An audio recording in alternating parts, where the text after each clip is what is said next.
नमस्कार, हर हर महादेव, राधे राधे, जय श्री राम, सत श्री अकाल। केम छो?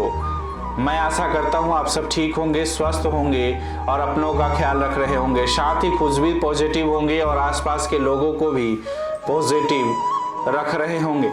आज आपके लिए मैं आचार्य राजकुमार कुछ ऐसा लेकर हाजिर हुआ हूँ कि 14 जनवरी से मकर राशि में सूर्य का गोचर हो रहा है।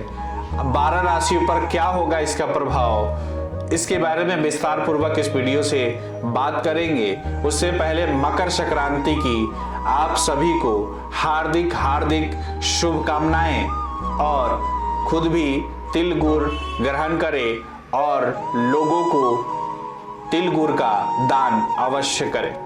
ग्रहों के राजा सूर्य 14 जनवरी को अपने पुत्र शनि की राशि में प्रवेश करेंगे। सूर्य के इस गोचर से देवताओं का दिन शुरू होगा और मलमास खत्म हो जाएगा। सूर्य के मकर राशि में इस गोचर से सभी 12 राशि प्रभावित होंगे। तो आइए समझते हैं कि आपकी राशि पर इसका क्या प्रभाव होगा। पहली राशि की बात करें तो मेष राशि है। इस राशि के जातकों के लिए सूर्य पंचम स्थान के स्वामी होते हैं और सूर्य का गोचर अब इस राशि के जातकों के लिए 10वें भाव में होगा और इस भाव से जातक के कार्यस्थल और उसकी लीडरशिप का बोध होता है। इस भाव में विराजमान सूर्य की दृष्टि अब आपके 4थे भाव पर होगी। इस समय आपको अपनी नौकरी में तरक्की मिल सकती है। आप अपने सभी लक्ष्यों को पूरा करने में सफल होंगे। सूर्य की कृपा से सरकार से जुड़े लोगों का सहयोग प्राप्त होगा। इस गोचर काल में आपके परिवार में किसी मांगलिक कार्य का आयोजन किया जा सकता है। इस समय आप अपनी वाणी और बुद्धि के बल पर कठिन से कठिन कार्य को भी सिद्ध करने वाले होंगे। वहीं वृष राशि की बात करें, इस राशि के जातकों के लिए सूर्य देव 4थे भाव के होते हैं। इस भाव से जातक के मानसिक सुख, भौतिक सुख और मां का विचार किया जाता है। सूर्य देव अब वृष राशि के जातकों के लिए भाग्य स्थान में गोचर करेंगे। सूर्य की दृष्टि आपके 3रे भाव पर होगी। सूर्य के इस गोचर से आपको भाग्य का पूरा साथ मिलने वाला है और आपके करियर में आपको तरक्की मिलने के भी योग दिखाई दे रहे हैं। सूर्य की कृपा से धार्मिक स्थल की यात्रा के साथ ही गुरुओं का आशीर्वाद भी प्राप्त होगा। इस समय आपका साहस और पराक्रम भी बढ़ा हुआ रहने वाला है। वहीं मिथुन राशि की बात करें तो इस राशि के जातकों के लिए सूर्य 3रे भाव के स्वामी होते हैं। इस भाव से व्यक्ति के साहस और पराक्रम का विचार किया जाता है। इस राशि के जातकों के लिए सूर्य अब 8वें भाव में गोचर करेंगे। इस भाव में विराजमान सूर्य की दृष्टि अब आपके 2रे भाव पर होगी।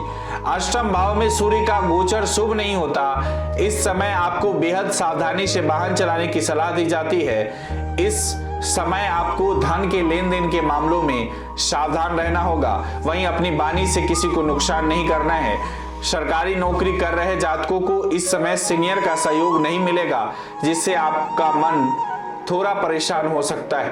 कर्क राशि की बात करें तो इस राशि के जातकों के लिए सूर्य 2रे भाव के स्वामी होते हैं। सूर्य का गोचर अब सूर्य राशि के जातकों के लिए 7वें भाव में होगा और इस भाव से जातक के वैवाहिक जीवन और साझेदारी का विचार किया जाता है। इस भाव में विराजमान सूर्य की दृष्टि अब आपके लग्न पर होगी और सूर्य के गोचर के प्रभाव से आपको अपने जीवन साथी का सेहत का ध्यान रखना होगा। इस समय कोई भी मनमुटाव कलह का कारण न बने, इस बात का आपको ध्यान रखना होगा। इस समय आपको नौकरी में उच्च अधिकारी सहयोग प्रदान करने वाले रहेंगे। इस समय ससुराल पक्ष से किसी भी प्रकार का कोई लेन देन ना करें। वहीं सिंह राशि की बात करें तो इस राशि के जातकों के लिए सूर्य लग्नेश होते हैं। इस भाव से जातक के व्यक्तित्व का बोध होता है। सूर्य की राशि के जातकों के लिए 6ठे भाव में गोचर करेंगे। इस भाव से जातक के रोग, ऋण और शत्रु का विचार किया जाता है। इस भाव में विराजमान सूर्य की दृष्टि अब आपके 11वें भाव पर होगी और 6ठे भाव में सूर्य को शत्रुहंता कहा गया है। इस गोचर के कारण आपके सभी शत्रु खत्म हो जाएंगे। सिंह राशि के जातकों को नौकरी में अच्छे अवसर प्राप्त होने वाले हैं। इस समय आयात निर्यात से जुड़े जातकों को बढ़िया मुनाफा प्राप्त होगा। सरकार के साथ काम कर रहे जातकों को बढ़िया अवसर मिलेगा। कन्या राशि की बात करें तो इस राशि के जातकों के लिए सूर्य 12वें भाव के स्वामी होते हैं। इस राशि के जातक के लिए सूर्य का गोचर अब 5म भाव से होगा। इस भाव से जातक के प्रेम, रोमांस और पुत्र का विचार किया जाता है। इस भाव में विराजमान सूर्य की दृष्टि अब आपके एकादश भाव पर होगी। सूर्य के इस गोचर के प्रभाव से प्रतियोगी परीक्षा की तैयारी कर रहे जातकों को सफलता प्राप्त होने वाली है। इस समय शेयर मार्केट से जुड़े जातकों को अच्छा लाभ मिलने की उम्मीद है। व्यापारी वर्ग को भी इस समय बढ़िया मुनाफे की उम्मीद दिखाई पड़ रही है। इस समय आपको अपने पिता का सहयोग प्राप्त होगा। संतान पक्ष से भी कुछ शुभ समाचार प्राप्त हो सकते हैं। तुला राशि, इस राशि के जातकों के लिए सूर्य एकादश भाव के स्वामी होते हैं। इस राशि के जातकों के लिए अब सूर्य का गोचर चौथे भाव पर होगा। इस भाव से जातक की मानसिक शक्ति और भौतिक सुख का विचार किया जाता है। इस भाव में विराजमान सूर्य की दृष्टि अब आपके दशम भाव पर होगी और सूर्य के इस गोचर से आपको थोड़ा मानसिक तनाव संभव है। इस समय आपको कार्यस्थल पर अतिरिक्त जिम्मेदारी दी जा सकती है। सूर्य के कारण सरकारी नौकरी से जुड़े जातकों को लाभ होने की उम्मीद है। अगर आप अपना कोई नया काम शुरू करना चाह रहे हैं तो समय अनुकूल है, कर सकते हैं। वृश्चिक राशि की बात करें तो इस राशि के जातकों के लिए सूर्य दशम के स्वामी होते हैं और इस भाव से जातक के कर्म स्थल और लीडरशिप का पता चलता है। वृश्चिक राशि के जातकों के लिए सूर्य अब तीसरे भाव में गोचर करने वाले हैं। इस भाव से साहस का विचार होता है। सूर्य की दृष्टि अब आपके नवम भाव पर होगी और इस गोचर के कारण आपको यात्राओं से लाभ होता हुआ दिखाई दे रहा है। इस समय आपको अपने पिता और भाग्य का सहयोग मिलने वाला है।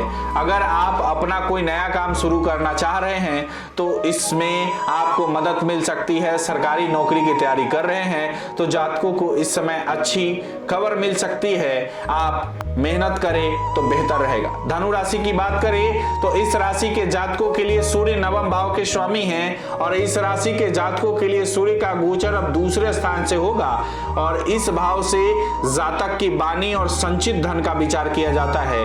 इस भाव में विराजमान सूर्य की दृष्टि अब आपके 8वें भाव पर होगी। सूर्य के इस गोचर से आपके खर्चे बढ़ सकते हैं। इस समय आपको वाहन चलाते समय पूरी सावधानी रखनी होगी। गुप्त विद्या की ओर आपकी आकर्षण बढ़ सकती है। इस समय किसी प्रकार की पारिवारिक कलह से आपको बचकर रहना होगा। सूर्य देव के इस गोचर में आपको धन निवेश के लिए अच्छे अवसर के मौके मिल सकते हैं जिनका आपको फायदा उठाना चाहिए और पूरी मेहनत के साथ उठाना चाहिए। वही मकर राशि की बात करें तो मकर राशि के जातकों के लिए सूर्य अष्टम भाव के स्वामी होते हैं जो कि अशुभ भाव माना गया है। इस भाव से जीवन में होने वाली दुर्घटना और आकस्मिक घटनाओं का विचार किया जाता है। इस राशि के जातकों के लिए सूर्य अब लगन में ही गोचर करने वाले हैं। इस भाव में विराजमान सूर्य की दृष्टि अब आपके सप्तम भाव पर होने वाली है।